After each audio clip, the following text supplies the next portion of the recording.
How do you make yourself unstoppable in your career? If it's got to be them setting you up for your future, you're putting yourself and your family at risk. It's your career. You cannot rely on your employer to manage your career. It's the physics of success and work. Like, you can't get something for nothing. You can't just show up and expect people to reward you. If your employer is not willing to train you, you need to go out and do that. That's career insurance. Hey there, I'm Jeff Cordes, and welcome to the C.R.A.P Leadership Podcast. My philosophy is about C.R.A.P. Caring, respect, appreciation, and praise. And this is Randy Walensky. Been a speaker, trainer, sales professional, and coach for over 10 years, using all of Jeff's C.R.A.P. And we want to bring these principles to you in your organization. Let's jump in. Welcome back, everyone. Jeff and Randy are back again. We have had time off. Season 1 of our Leading with C.R.A.P podcast is over. This is kicking off season 2. And we want to let's get ready to do it, Randy. This is going to kick off with a bang. Let's go. We're talking about being unstoppable in your career, especially right now, especially in these uncertain times. Having that mindset of being unstoppable in growing your career and your future is so important, and we're going to cover through it today. I'll tell you what, it's unprecedented times. It really is. And, I look at it and I think back, I'm that old. I remember when email first started. Scary as it sounds. Then YouTube and all these other things came in. And I had to adapt. Because if I didn't adapt, I would have become a dinosaur. You got to keep growing. Well, that's one of the things that we're talking about. You almost said it. I think you were thinking about saying it. We're talking just a touch a little bit here about AI. And here was the inspiration for why you need to take your career by the horns. You need to drive the bus of your career. Because here's what had happened. Just at the end of March here, March 31st, Oracle reportedly started cutting employees, 20 to 30,000 people. So roughly like 20% of their 162,000 workforce. They cut them, laid off people. Why? Because they want to redirect the money. They want to take $8 to $10 billion of money and put it into AI infrastructure and NVIDIA chips. That sucks. If you worked at a giant company like Oracle, you might be one of the hardest working people on your team. You might have had a huge long tenure. There's all kinds of stories that people are talking about from that. And you still get your legs chopped out from under you just because the world has changed and someone said, hey, for the viability of our company, we're going in this direction. And you get caught in that. That's a bad place to be. Well, that's why we're talking about how do you make yourself unstoppable in your career. And we're hearing more and more as we talk with people and we read things that AI is a bit overblown. And what they're saying is a lot of CEOs have jumped on the AI bandwagon and projected savings and productivity increases that are probably beyond what they're going to get. But, that's kind of the norm in corporate America. And it doesn't matter if that changes, but in the meantime, you may be out of a job. Mm-hmm. Or you may be out, maybe they'll be reaching back out to you in 6 months when they realize, hey, we want you to come back. We've absolutely seen that before. But what you don't want to do is get into a mindset like a lot of people get in of just bemoaning this. Like, if you chose to work for a giant company like that, you've chosen to kind of be a number on a spreadsheet. It sucks, but that's big corporate America. And you could bemoan it and say it's not fair and they shouldn't treat people like this. And I can totally agree with you. That does suck. I don't think it's fair if people are great at their job to just get rid of them. But it is the reality in a lot of corporate industries that if you're relying on someone else to take care of you, if it's got to be them setting you up for your future, you're putting yourself and your family at risk. And so don't do that. Don't bemoan and complain about it, but don't let yourself be vulnerable to that happening to you either. Well, and I can tell you for a fact, the vast majority of companies are not the Oracles, they're not the Googles. They're under 200 employees, probably like 90% of the companies in this country. And so that's a good thing for the vast majority of people. As you said, it sucks if you work for Oracle, But, again, but there's some strategies we're going to talk about. How do you make yourself unstoppable in your career? So if things like this happen to you, how do you survive? And Yeah. not only survive, but how do you grow from the experience, capitalize on this, and take your career to the next level? Yes. And if you're in one of those organizations or you're a leader in a smaller company or just a decent sized company, AI is not going to affect you like that, where there's going to be mass layoffs because of it. But it does mean that you might be hiring less people on the team. It does mean that in the future, we are going to have way more efficient humans that can do more with less because of AI. And so businesses are going to take advantage of those AI tools. So even besides for being unstoppable in your career, you should get really good with AI as well so that you can be the most efficient human that you can be to make your life easier at work than people who are just kind of like, I don't know, if they give me AI tools, maybe I'll use them, I'll figure it out. Right. They send me to an AI seminar, maybe I'll figure it out. You should be taking advantage of this opportunity. Be the same thing if you resisted the internet. You're just going to be a dinosaur that gets rolled Yeah. over, turned into oil, crude oil or something. I don't know. Well, crude oil is going strong right now. So, Yeah, what that's can a I good say? point. I Could mean, be. petroleum's not going to disappear for another 200 years. That's the reality. I mean, everybody talks about it, but it's not going to disappear. We've got so much oil out there that we we can't fathom it at this point. I'll We're be gonna have to go. dead. We're gonna have to I'll go be from a dead before leadership we run out of podcast. oil, Randy. Yeah, that's true. You'll be turning into oil before we get out of oil. Is that what Hell, you? you'll be dead before we run out of oil, Randy. The we're gonna go. It's gonna go from a leadership podcast to a political debate podcast. I love it. You know, it's my one small point I'll make on that is like literally everything is made out of oil, from every cosmetic to Yeah, I know. Yeah. the different things. The windmills are lubricated with oil. Like we have My microphone is made out of plastic, which is made out of oil. So, everything is made out of oil. So yes, that's right. We're here to stay. And if you're crude oil, you are indispensable. No. Okay. So getting back to it though, we wanted to go through a few points that people need to think about. And maybe we've covered in pieces, but plug these into if I want to be unstoppable in my career and moving forward, I need to make sure I'm addressing these and I have these pieces built into it. And so here's number one. It's pretty straightforward. A lot of people in modern work life have gotten lazy in their career growth. They've gotten complacent. They're just hanging out. They're comfortable. Whatever the company is going to send me to, whatever work they throw at me, I'll just kind of do that and la di da di da. And then what happens? They get laid off. Their position goes away. The company goes under. And now they have a gap in their skills. They have a gap in their marketability. They aren't going to be the top candidate in another organization because they were lackadaisical with their growth and their learning where they're at right now.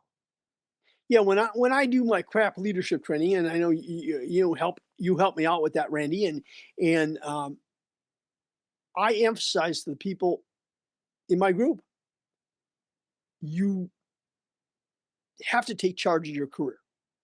And I tell them, I mean, advantage of going through my crap leadership system is I tell people, if you ever get laid off, you can put that on your resume. You talk about an attention getter when you send out a resume to a client or to a potential employer and it says graduate crap leadership training. They're going to look at that and might intrigue them enough to give you a call. But You're what I tell people in crap leadership is, you know, you need to concentrate on your career. It's your career. You cannot rely on your employer to manage your career. You have to manage your career. And that means growth. You have to continue to grow and grow and grow. And that's one of the ways to make you unstoppable in your career. Yes, and if you want that resume to be a cut above the rest, you got to put that you graduated crap leadership. Crap leadership, right? Well, and you've seen this, Jeff. We've talked about this. You can go into a room as a trainer and you're going to teach whatever the particular skill is. And you can tell who in that group is just phoning it in. I can tell within one session, two sessions, who is really Right. not trying to be there and they're not invested in growing in their career. So if I can tell that in just one or two meetings of people, You don't think their boss knows that this person is just coasting, Right. that they're not trying to grow? They absolutely know. And if they can tell that you're just putting in your time converting oxygen into carbon dioxide and smashing some keys, you're Right. going to get passed over. You're going to be the first people that they would let go because they don't see any hunger. They don't see any curiosity. They don't see any wanting to be more. And there's a lot of people I've Yeah. worked with, and you've probably seen this, Jeff. I've worked with people that are in that crowd, the like anti-work crowd, the anti-company Right. crowd, complain about everything the company does. Oh, they're so stupid. If I was They're only, lazy. yeah, They're lazy basically. I mean, they just kind of they put in their time and no more, no less. yes. Which leads us to our next point. This is another thing. Don't be part of the anti-work crowd because you know what the anti-work crowd is doing is they are the punch clock Charlies or punch clock Carries, whatever you want. They're the people that are only going to do the bare minimum to get paid and they think they don't deserve. They're like entitled. They don't want to do it. I want to look at I'm going to do just this minimal. I'm not going to show up to any company events. I'm not going to stay and talk with anybody. I'm not going to put in 1 ounce of extra effort because they view the world as kind of hostile. They view their employer as hostile. They think everybody's going to be Oracle and just chop off their legs. And so they're not going to put in effort. That is really shooting yourself in the foot Yeah. as a if you're a leader, as an employee, anybody you have to put in the work and you have to be willing to do more than what you're paid for. Because if you're not, Yeah. you just make yourself the easiest person to let go compared to You make somebody. yourself indispensable. I mean, you make yourself dispensable. I mean, I'm sorry, opposite Yes. direction, but yeah, I mean, what it boils down to is you become a target because when I do my crap leadership system, and you've been in sessions with me, Randy. I mean, what happens is we can tell during the first session or the second session who in the group is putting in just punching a clock, just putting in the bare minimum. Becomes very evident. And if it becomes very evident to us in 2 sessions, I guarantee you their boss knows it as well. And Mm, where that becomes important is if you get laid off and you're unemployed, they can say what they want that, I'm a former HR guy, right? 30 years. But HR always tells people, don't give references, because they're worried about the litigation aspect. But I can tell you, most bosses give references. And let me tell you something. What you want is when you say, I'd like you to call this person. And matter of fact, I always tell people is you want to tell your people, hey, pick up the phone and call my former boss and hear from them because I can tell you anything. And what happens when they pick up the phone and they call the former boss and the boss says, I got to tell you, this person was there in the clutch. Whenever I needed them, they were there. When I asked them to put in extra hours, they did. They weren't just punching a clock. They were there. Let me tell you something. That is crucial because if it's down to you and some other employee, and you got a former boss who's willing to say, this person was my go-to person. Unfortunately, business dropped so much that, we had to cut a lot of people. That's going to make the difference between you being reemployed versus being unemployed. It's huge. And, I think the other thing that's very important is um, we always talk about work life balance, right? You hear work life balance all the time. That's great. But if you want to talk about work life balance, something that will impact your work life balance, or frankly, your life, when you get laid off and you're unemployed for 11 months, I've been there. You got to be willing to do whatever it takes. In my case, my wife and I, we packed up and we moved from Milwaukee, Wisconsin to North Dakota. That impacts your life. So just putting in your time is not enough. And I was fortunate because when I made the move, I had some bosses that I'd worked for that they helped me get the job. So again, just putting in the time is not enough. Mhm. And people might be hearing this, Jeff, and we're saying, hey, number one, make sure you're in charge of your growth and your learning so that you're always getting the most out of the opportunity when you're at work. Hey, and when you're at work, don't be just looking at the clock. Do whatever it takes, work extra, work for your boss, and do and make them happy and allow that to help you grow in your career. A lot of people hear that, especially modern sentiments, and I do think a lot of younger people know, listen to this boomer, okay, boomer, or we got this chapped unk Randy over here. He doesn't know what it's like. He doesn't know corporate this. It's the physics of success and work. Like you can't get something for nothing. You can't just show up Right. and expect people to reward you with all kinds of things. You have to put an extra effort. You have to distinguish yourself with your knowledge, with what you can do, and with the time that you put in. So absolutely. And when you, inevitably, like what you had, where you get laid off because bad economy, bad things happen, you got to do whatever it takes. But also, you're going to bounce back faster. And that's what people need to think Right. about.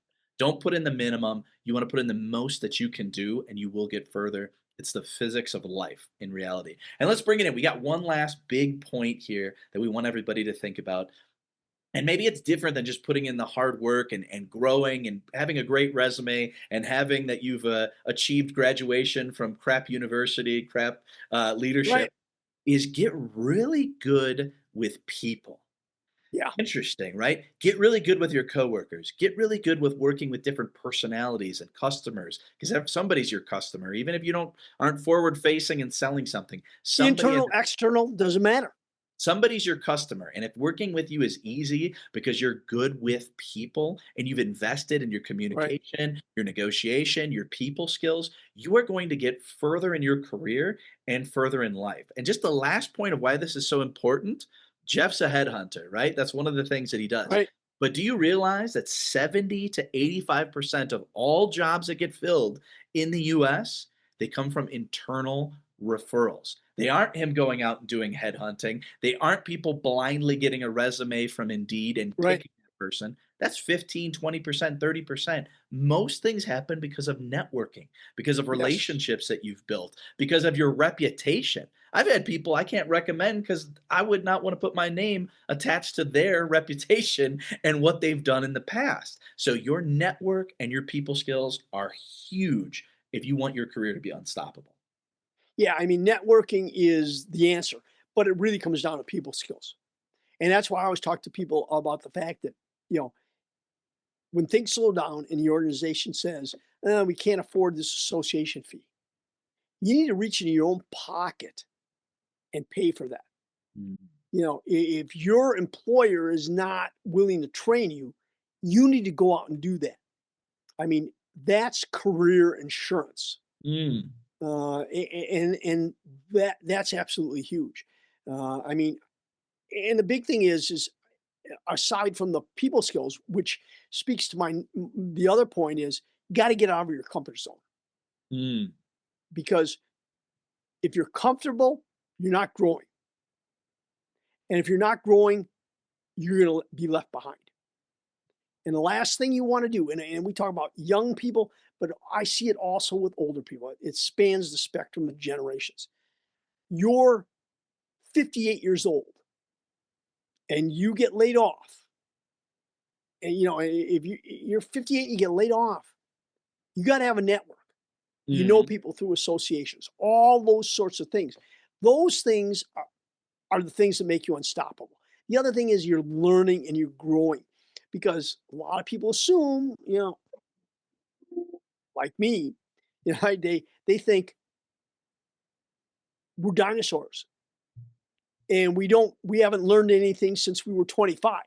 Yep. Well, what you got to do is you got to keep learning and growing so that when you interview with somebody, what'll happen is they'll look and say, this is for the older folks in the audience. If you're 55 and above and you're current and you're on top of it, they're going to look at you and say, not only does this person have wisdom, this person is current. Mhm. That makes you unstoppable. Hey, just as another side point, if you were 55 and you were going for a job interview and you were current, with the way people jump around, they might say, "Oh my goodness, maybe we got someone from a generation that's a little more loyal. Maybe we've got somebody who wants to retire here and we're going to get 10 years of hard, honest work." It's Right. actually an advantage nowadays, right? It is. Especially if you haven't been coasting in your career up to this point and you're learning things. You're 55 and you know how to use AI tools and you're becoming efficient. You can speak to how your work flows and things like that. Oh my goodness. And then That you actually hit on impresses a people.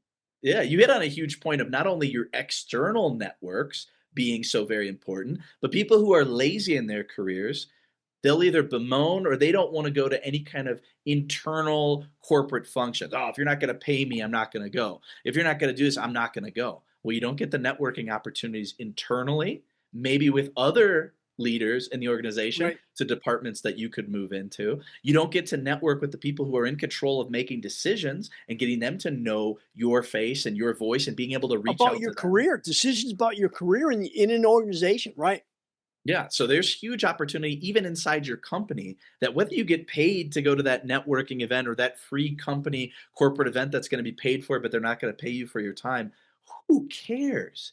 That is critical. It's even, how about this? It's going for drinks with your teammates after work, right? Now that person leaves, they go to another organization. You can tap them on the shoulder and say, "Hey, things are great over there. Tell me about it. I'm looking to make the switch." Right. And you figured that out because you went for afternoon 5:30 to 6. You don't have to make it an all-night bender. You went out for a couple drinks after work and you Yep. networked and connected with people. So huge opportunity for your career. Don't overlook that and be lazy that you have to be paid for everything you do. Think Right. about what you need for your career. And Anything I else, will Jeff? give you a real life example. Okay. Uh, a relative of mine um, was exited from the organization he was working for. And what happened is a former teammate of his that he had worked with went into the key decision maker and said, "Hey, you got to bring this guy in. He's good. He got the job." Nice. Again, uh, but it's because he had those interpersonal skills and interacted with people, did the thing, had drinks and stuff like that. Yeah, you can't say, you know, work life balance all the time. That can't be an excuse because, like I said, you want to screw your life up when you get laid off. You're unemployed for 11 months. Not only does your work life balance get screwed up, but your life gets screwed up. Yeah. Well, and right back to that, right? Is that person going to recommend you to get hired at this new company if you weren't doing number two and you were just a punch clock Charlie coasting by and making everybody else's work harder? No, they want to go, "Oh man, this guy was on top of it. He's always learning. He's staying sharp. Yeah, Yep. working hard, staying late if needed. Great person. Couldn't say enough good things about him." That's what you want as a recommendation. And then everything on your resume probably goes out the window when you can get a glowing review like that from a previous coworker as well. Previous boss, previous coworker, people singing your praises for the good Previous work. previous employee of yours. Yeah. Well, we need to wrap up, man. We've gone long, but you can tell Randy and I were very adamant about We this. missed everybody. We missed Yeah, all of we you missed you guys. I mean, guys. we haven't done one of these, and so in several weeks, it's been crazy busy for our businesses. So, uh, you know, please Yes. forgive us. Well, all right. So to wrap it up, here's a little bit of homework. Your career is in your hands. But if you just heard this and said, "Oh, that's nice. Maybe I'll stay later the next time my boss asks me," that's not it. You have to have a plan. You have to activate a plan. What are you going to do over the next year, let's say, to grow your career, to grow your skills, to grow your network? Because that is going to be a big game changer for your career. And then it's not just what you're going to do a year from now. It's like, maybe a year from now, I'm going to do this. What is going to be the daily things that you do to move the needle to get better? And I know, Jeff, you talked to me about this recently. You do a whole app that's all about what you can do daily to what both improve personally, professionally. I mean, you could Right? you could talk about it if you want. Just I think people need to realize it's that important that you make shifts every day. Yeah. I use an app called the Heroic app, And what it talks about is how you're going to bring your energy, how you're going to perform in your work life, and how are you going to perform in your personal life. And every morning, it's called the Heroic app, and I'll put in a plug for Brian Johnson and his app. Maybe future sponsorship we can reach Yeah, out to. who knows? Yeah, well, whatever. I do these things because they're the right thing to do. I mean, and I recommit every day, and I have targets every day that I recommit to be the best in the energy, my work life, and my personal life. Because if I do that, you know, every day builds to a month. Every month builds to a year. Every year builds to a decade. And that's Builds how you make yourself unstoppable. builds to your lifetime achievement and excellence, and your legacy is what it builds to, right? Absolutely. All right, and besides for that, as we get wrapped up, if you need leadership training in your organization, reach out, Jeff at jeffcortis.com. Reach out to us on LinkedIn at Randy Walensky, at Jeff Cortis on LinkedIn. Reach out to us. We want to be there to help you. And hey, even if you have a great idea for something we should cover, we're all ears for that. Absolutely. Because as we always say, you've got to lead with crap. Why? Because crap works. That's what I'm talking about, Jeff. All right, everybody. We'll see you guys next time. Have a Take good care. one. Bye-bye. Bye.